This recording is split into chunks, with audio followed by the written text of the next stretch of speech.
ہرگز نہیں بدلے گا. ابھی بھی سوال رہے گا یہ یونیورس کہاں سے آیا, ان اسپیسیفک پراپرٹیز کے ساتھ کہاں سے آیا, کیوں آیا, کس نے بنایا, یہ سوال اس وقت بھی ویلڈ رہے گا.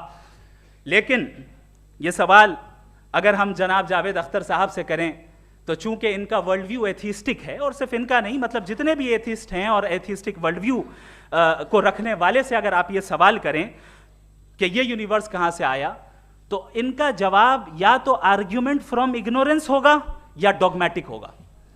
یا تو یہ کہیں گے کہ مجھے نہیں پتا کہ یہ کہاں سے آیا, لہٰذا گاڈ ڈز ناٹ ایگزسٹ, یہ آرگیومنٹ فرام اگنورنس ہے.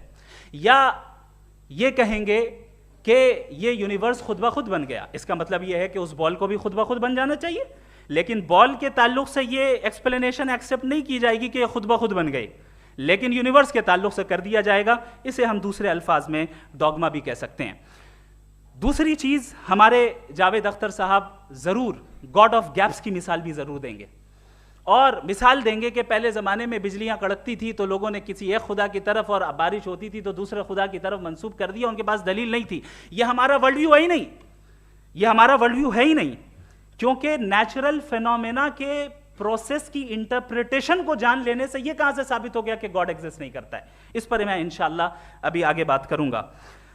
آپ حضرات یہ بھی دیکھیں گے, اور میں یہ ایکسپیکٹ کرتا ہوں کہ ہمارے رسپیکٹڈ جناب جاوید اختر صاحب ضرور ایموشنل آرگیومنٹس بھی دیں گے, جو کہ ایک لاجیکل فیلیسی ہے جب بات آتی ہے ٹروتھ کو ڈیسائیڈ کرنے میں. کیوں؟ مثال کے طور پر وہ کہیں گے کہ اگر گاڈ ہے تو ایول کیوں ایگزسٹ کرتا ہے, جبکہ میں کہتا ہوں ایول کا ایگزسٹ کرنا گاڈ کے ایگزسٹ کرنے کی دلیل ہے, اس کے خلاف نہیں ہے. چونکہ اگر گاڈ ہے تو ہم سب اس کے سامنے اکاؤنٹیبل ہیں, اور اگر ہم اکاؤنٹیبل ہیں تو اکاؤنٹیبلٹی کے لیے ایول کا موجود ہونا ضروری ہے, اس کے بغیر ہم اکاؤنٹیبل نہیں ہو سکتے. اور اگر ہم اکاؤنٹیبل نہیں ہیں تو ہم جناب جاوید اختر صاحب سے پوچھیں گے کہ آپ بتائیں کہ پھر سفرنگ اس دنیا میں کیوں ہیں؟ اگر خدا نہیں ہے تو سفرنگ کیوں ہیں؟ اور ان لوگوں کے جذبے کا کیا جن کے اندر سفرنگ کے بعد انتقام لینے کا جذبہ پایا جاتا ہے اور وہ اس دنیا سے ایسے ہی چلے گئے, کیا ان کی ساری تکلیفیں بیکار چلی جائیں گی؟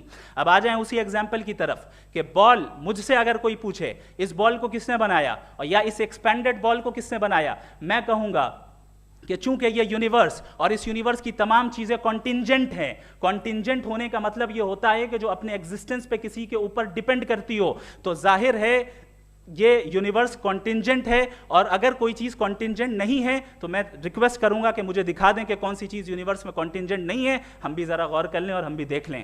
اور جب کانٹینجنٹ چیزیں موجود ہیں تو فلاسفرز کی اصطلاح کے مطابق, ہم اس ٹرمینالوجی کے مطابق ہم